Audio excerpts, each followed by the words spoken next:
feel slightly sick. You feel slightly sick? Why? Yeah. I don't know, it's just odd. Because I feel so unprepared. Just going to be talking about you. It's a subject you know plenty about. Do I? I feel really guarded, like I can even feel myself like closing in, like this is weird. Kick back, relax.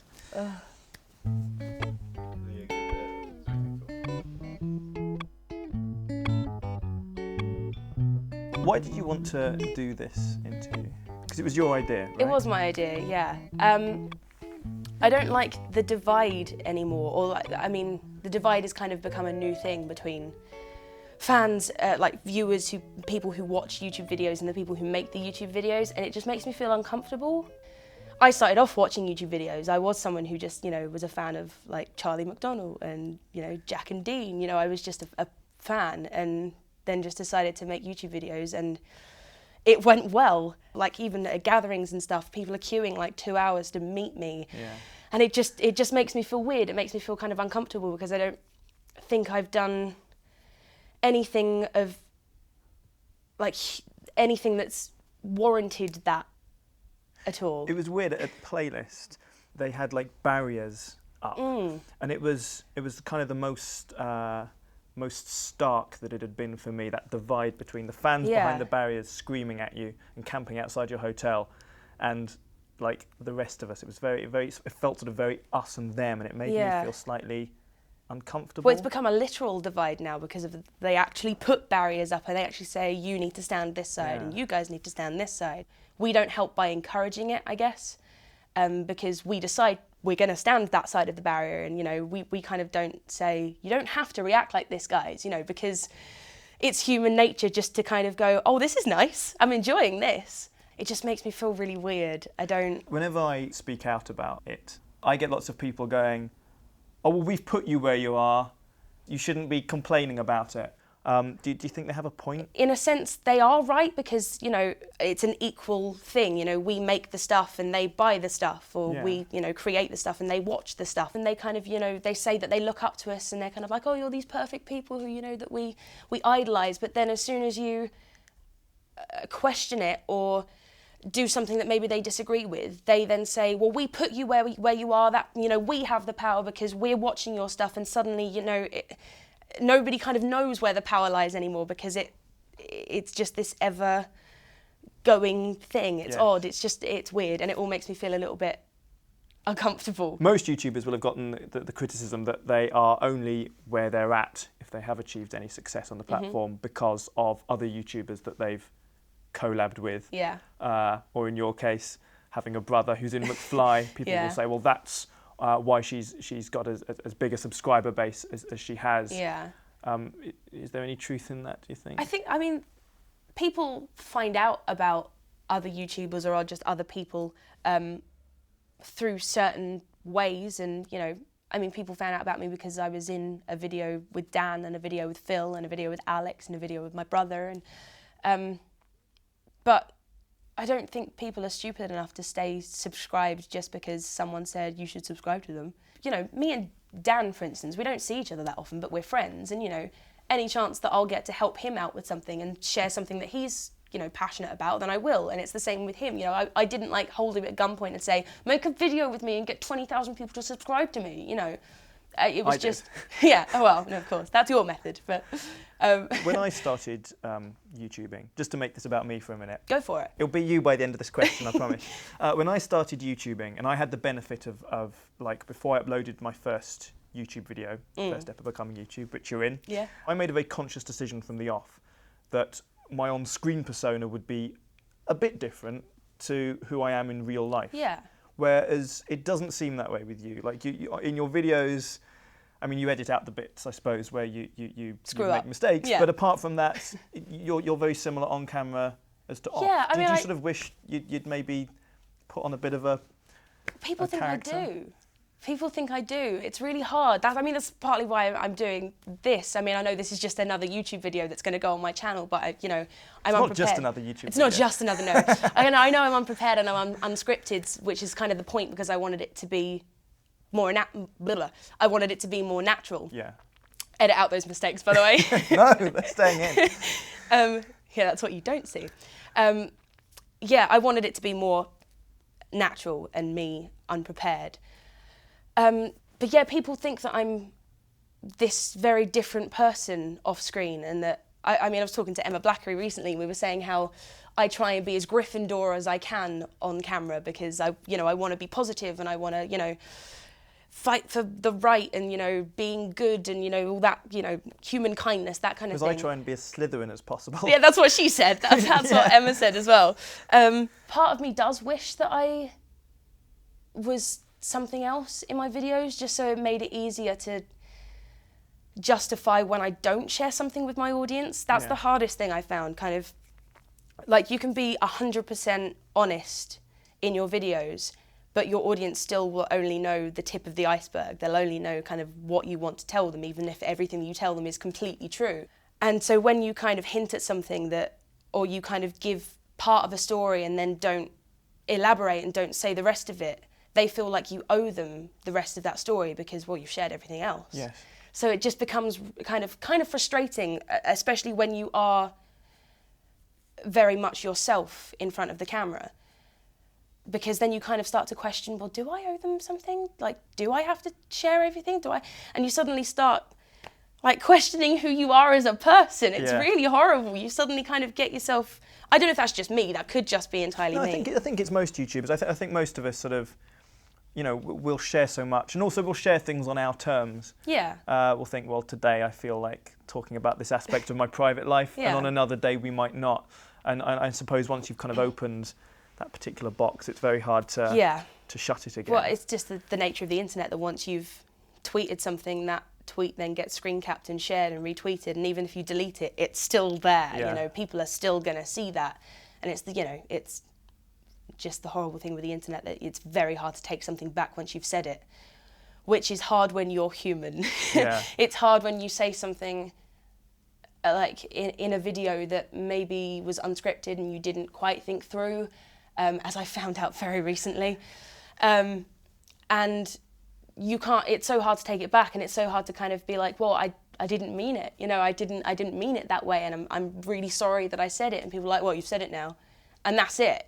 People have changed their minds about you forever, and you cannot go back on it. And it's just, there's nothing you can do, and it's kind of, it's a little bit heartbreaking sometimes because you're like, I'm trying so hard to be the best person I can be, and it is my own fault because I'm the person who puts it out there, and I only have myself to blame.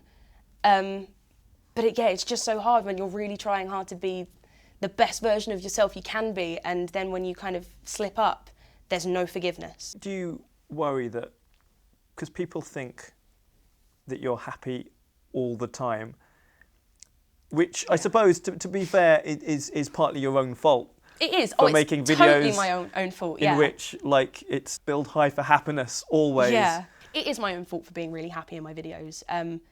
But again, it's that thing of imagining people complexly that you've got to understand that I will have a bad day every now and again, and there's things that I don't tell my audience that I'm becoming more open about because I feel like I have to. It's not that I want to be more open about them. It's because I feel like if I don't say anything about it, I don't get included in the discussion. Yeah. Things like what?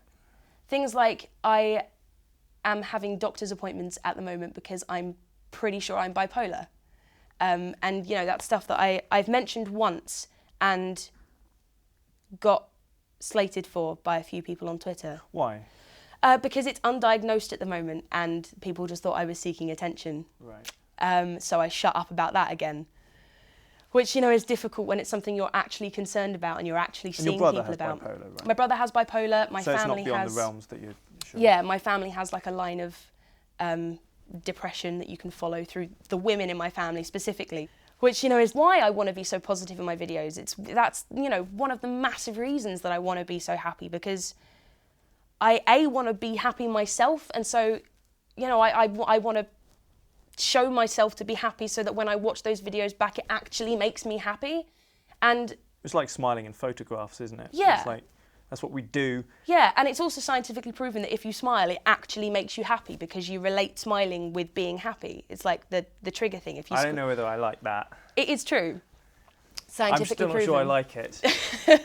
Yeah, it is weird that you can make yourself feel something when you don't actually feel something. But yeah, that is one of the reasons why I want to be so positive. For the people who also are, struggling with feeling sad, I want to be someone that they can go to that makes them happy. When people are saying stuff on the internet, like mean stuff and that, Yeah. are you ever tempted just to tell them to sort of to fuck off? Because you have a successful career outside of YouTube, which is relatively unusual for YouTubers. Yeah, I have. You could become a successful West End star in your own right and fuck YouTube. Over the last few months, I have had my cursor hovering over the delete account button. Really? Yeah, I've just gotten not even fed up with you. I love making videos and I love having that creativity and having sort of some outlet to express the way that I feel, or, just making fun stuff for people. But just the whole community and the whole us versus them thing is just, it's gotten on top of me in the last couple months. So how close have you got to actually deleting the account? I don't have the guts to, I don't think. I don't have the guts to just wipe out, because I'm proud of everything that I've done, and to delete it all I feel would make me feel worse than if I just sort of stick it out for longer. Might be wrong, I don't know, we'll see what happens. When I started YouTubing, the version of me that I wanted on camera was the slightly belligerent drunk, stood at the bar, kind of ranting at the world. Yeah. I didn't want anyone to look up to me as like an older brother or sister type, or brother type I love character. that you said sister, that's well, just wonderful. Some might. Whereas your audience do see you as like an older sister, I'm guessing, most of them. And that comes with all sorts of baggage and pressure on you. Yeah, it really does. And again, that is my own fault, because I did make a video called The Honorary Big Sister. So I really did bring that on myself. Not that it's a bad thing, it's a wonderful thing. It's an overwhelming thing. That's the best way to put that, I think. The reason I chose Big Sister rather than your hero, I obviously didn't want that. But yeah, the reason I picked Big Sister is because people don't often think their big sisters are like the perfect person. They're just a person that's older than them, therefore, has more experience than them, or, just knows a bit more about growing up than them. And, that's all I can offer. I don't even have A-levels. Like, I left school when I was 16 to work for Universal Records. Like, I have no qualifications apart from my GCSEs. I don't know anything about the ins and outs of the way that people think, or, how to grow up properly. I know nothing, like literally know nothing apart from what I've learned growing up. And that, I've always said that's all I can offer. I can only offer, the things that I've learned via my own experiences. But yeah, it is very overwhelming, because I'm not an honorary big sister to just one person. I'm honorary big sister to almost 500,000 now. And it's so nice that people feel that they can speak to me like that. I love getting my letters and stuff. I've got an obsession with stationery and post and stuff anyway, so getting like boxes of letters is like the most exciting thing. But then when you open the letters and, people just poured their hearts out, and, it kind of breaks my heart that they feel like they can't speak to anybody closer to them about this stuff, because some of it gets deep and serious. I don't know, I don't even know how to describe it, because I carry around these stories with me then, knowing that there are people out there suffering and, going through bullying and abuse and just hell, and there's nothing I can do about it except write back and say, I'm so sorry, please talk to someone and let me know that you're okay. I suppose for many people that'll be enough. I would like to think so, but, I don't know how much it can actually do. To what extent should we make allowance for the fact that, a huge number of the people watching us are 14, 15 years old? Or is it patronising to treat someone who's 15 any differently just because they're 15? I don't think it's patronising. I think, personally for me, I cut out swearing out of my videos, and I cut out sort of, Even in this one? Even in this one. Oh no, I'm going to have to bleep stuff as I edit No, this, you aren't won't I? have to bleep. Like, as long as it's not me swearing. Oh. Like, I'm happy with swearing being on my channel as long as it's not coming out of me, because that makes me feel uncomfortable. Fuck yeah. Yeah, it's weird. I think it's because I don't like... I've created this version of myself that I want to be. Like, it's not even that I want my audience to think that's who I am. Or that I'm being ridiculously different. It's just I'm trying to be the best version of myself that I can be, and I aspire to be that on camera and off camera. But no, I don't think it's patronising. Well, what about when you're talking to fans like directly? And often that will be on Twitter. You know, I'll try and look in a bio if I can and see if I'm talking to a 13 or 14-year-old as opposed to a 21 or 22-year-old, for instance. But otherwise, you know, I remember what it was like to be 14, 15 years old. And I didn't want people to talk down to me. Yeah, when I'm talking directly to someone, I do the same as you and kind of check a bio or like a profile picture and kind of just gauge how old they are. But I wouldn't ever talk down to them. I mean, it's really hard because it gets to a point where people think that the fact I put 3 kisses on the end of a tweet is patronising. So, you know, if that's patronising, I don't know what else I can say that isn't. You know, it gets to a point where I'm like, is there anything I can say or do that isn't going to be passive-aggressive, patronising, or wrong? I kind of get frustrated with it because it gets to a point where I just need to push my computer away and just accept that nothing I say at this point in time is going to be good enough for anybody, and it gets frustrating. I suppose it's one thing when an audience will call you out on certain things, but how do you feel about other YouTubers doing that? I mean, they're still just people, and I guess that, like, they are technically viewers, because I mean, they're watching my videos. If they're calling me out on something that's in a video, then they've obviously watched it. But if it's a YouTuber that I know,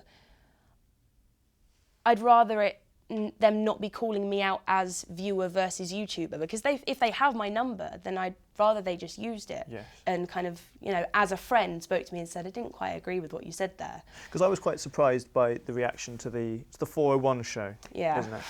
And I felt that there was perhaps a couple of things that you worded a little clumsily. Yeah. But you're talking about an extremely sensitive subject. Yeah. And it was clear to me what your message was.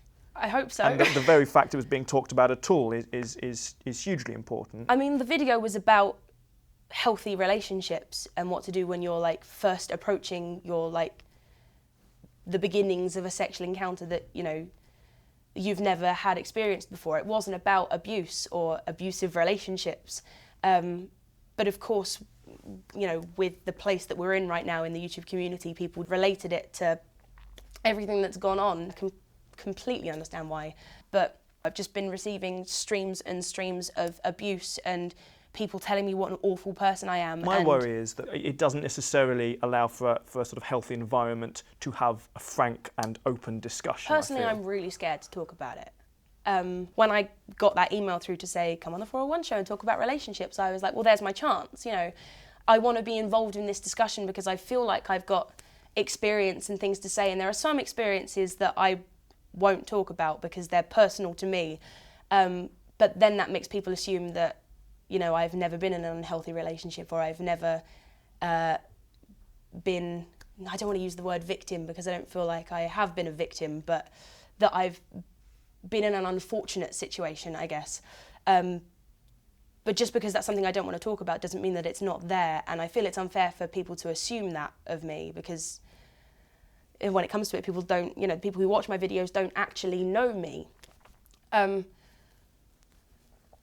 Yeah, I am scared to bring it up, especially now after everything that happened with the 401 show, because it feels like you're not allowed to talk about it and only certain people are allowed to talk about the subject, which shouldn't be the case. You know, everyone should be involved in this discussion. Everyone, you know, it's horrible because I feel like I've learnt a lesson, which is just to keep my mouth shut now, which is, you know, I don't want to. I want to talk about this. And the internet just creates this weird bubble that lets people write mean comments. And it's hard to tell when you're in that bubble if it is mob mentality or whether there are just 1,000 people who think you're a bitch. You see, you talked of not wanting people to idolise you, wanting to see you as a big sister, and part and parcel of that is there as a complex human being with all your flaws. Do you think that imagining that an audience could imagine you complexly was naive? Yes. I think it was. In real life, we know that people change and that's just what growing up is. But for some reason on the internet, you are preserved in one specific mould, and that is what you must be forever, or you will just confuse people. Well, people change and people's opinions change as well, often out of discussion and learning from your mistakes, and learning about saying the wrong thing. I don't know, people kind of think that I'm this monster sometimes and that I'm really trying to push people's buttons, and it's hard to separate the internet from real life as well, because the people who are on the internet are real people. But they've got this screen in front of them that means they can say something mean without seeing the other person's reaction. Because you know that if you walk up to someone and say what you would potentially write in a comment, like, I think you're crap, you know, you wouldn't say that because you can imagine the other person going, oh, why are you saying that? The remarkable thing, especially on Twitter, I'll get maybe a comment going, your hair's shit and your teeth are too big. So I'll tweet back and go, yeah, well, you've got a wart on your nose. And you can hear them almost like through the screen gasp, and then they'll tweet you back like, how could you say that? You're my idol. How could you be so rude? Yeah, like indirect especially. Like I know that I should not check my indirects because we all do. I know we all do. I know, and I wish I could get like just a bunch of YouTubers in one room and just film us all going, we all check our indirects, all of us. Yeah. Because people think it's just me, which is why people have such an people think that I'm really passive aggressive, because if I ever reply to something, you know, Twitter doesn't annoy me. Like, if someone writes something like, oh, you're an idiot and your hair's stupid, you know, I'm just gonna, well, you're just one random stranger on the internet and that doesn't affect me in the slightest. And sometimes I'll just reply and be like, I like to remember that they're 15 and they still have to go to school. Loser! Oh, that's mean, stop it now. My biggest fear is being misunderstood. I hate it. I hate being misunderstood, because if there's any way for me to fix it, then I will try my best to fix it. And not once has that worked out well. Do you think you worry too much? Oh, yeah. Oh, my God, do I worry too much? Yeah. I'm awful for worrying. I used to cry at the slightest thing. I've gotten better. I've gotten so much better. But yeah, I used to cry so much as a child just because, will I get in trouble for this? Oh, my God, I've forgotten my book. Will someone tell me off? Am I allowed to be here? Like, no, I worry far too much. Far too much. About what people think of you? Yeah, more so than anyone else I know. I care too much to the point where it ruins my day if someone thinks badly of me. Like, I'll just tell them to fuck off. But I made a decision. So the public version of me on YouTube and on Twitter to an extent too will be someone who can tell people to fuck off. To the point that now, at gatherings and things, I'll have people come up to me and go, will you just, for the camera, will you tell me to fuck off? Or will you phone my friend and tell them to fuck off? I mean, I don't think I have it in me to say that anyway, because I know that no offence to you, but I know that if someone said that to me, I'd be devastated. It's just, you know, the difference between us. But Slytherin. Gryffindor. Gryffindor, sure. I also wouldn't want anyone else to say it to me. So I kind of... Do you think it, though? Sometimes when someone's being... Yeah. It gets to a point, like, there'll be a huge time period where I'll be really, like, trying to engage with someone and really, like, trying to understand the way that they think and... Convince them that you're a good person. Not even convince them, just trying to make them understand where I'm coming from. Right. And it gets to a point where they're so close-minded, or they're so sort of... They'll ignore everything that I'm trying to say, where I'll just get to a point where I will think it and I will just... Well, I'm not a psychiatrist, which may surprise you, but... Really? Yeah. But maybe bottling it up is the problem. Maybe once every 6 months you should just allow yourself, just once on Twitter, just to tell someone. Just ruin one person's day. I can't. I'm the sort of person... That's how we should end this interview. Today, Ben, you're that person. Fuck off, and you walk out. I've still got Emma Blackery still trying to make me say the F word on camera, which is highly amusing. Cause have you never said it on camera? Say it, go on. No. We could bleep. You what really are you can't, doing? can you? Oh my God. No, I really will not. But you're thinking it, aren't you, right now? Well, yeah, because you're making me think it. If I said think of a pink elephant, you know, you'd think of a pink elephant. That's what happens. Damn it. Thank you very much. Thank you. No, thank you. We should finish it like a Woto video. Woo, I won't include this bit. I won't. I'll have cut before now. You're a friend of a friend. Would you be a friend?